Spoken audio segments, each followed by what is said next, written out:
We're going to talk about the paddock shift method for raising broiler chickens, and in this scenario we're just going to say that we do have a mobile coop with it, because I don't see any other way to do it.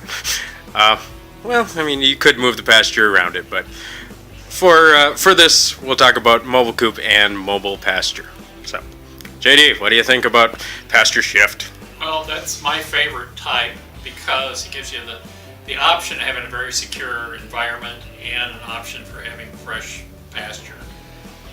We went to the expense of buying the plastic chicken fencing, which is about $150, $160 a roll. They're 170 feet long roughly, and about 2 rolls of it. It takes me about 4 hours to move it by the time I mow it, pull it, move it and stuff. But it's really nice to be able to give them clean, fresh pasture with tons of bugs and tons of good stuff to eat.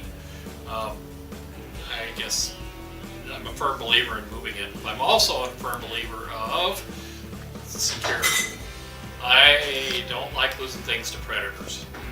So when you go out and you buy a fencer for the fence, don't buy the cheap little $20 thing. Get the one that's a 50-mile fencer that will arc 3/4 of an inch and burn scorched hair. So that when things come to check out your chickens, they will never come back again. Buy good fencers and educate the varmints. The other thing I like about them is that it's clean. You're not putting chickens on the same piece of ground continually. I like the fact that I can move them into a garden space or a pre-garden space where I can actually use the chickens' talents to clean the bugs and weeds and everything and scratch up the dirt real good so that I prepare my garden with the chickens, towards the end of the year for next year's garden space.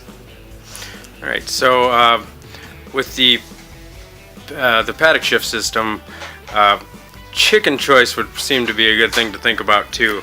The Cornish cross that everyone seems to like, they really probably won't receive all that much benefit from it. Not near as much.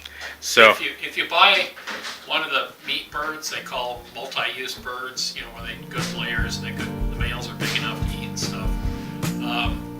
Those are superlative eating birds. They just don't have the huge breasts. They take longer to grow. Flavor-wise, there's just no comparison. They'll run from predators and stuff. Cornish cross are pretty. They're not very predator-proof. they're not very chickeny. No. They just kind of, yeah. From what I've researched on them, they do tend to sit and next to their food, and that's where they. Sometimes they grow so fast their legs get all deformed. I can't complain about how fast they grow. Mm-hmm. Things are like eating machines. All they do is eat. But they're not near as well flavored or well muscled. The chickens that grow slower, they've been out running around collecting stuff, are just so much better eating. More like eating a pheasant than a chicken. Just flavor-wise, no comparison. All right. Well, we'll have to discuss that more when I get down to selecting chicken breeds for my broilers.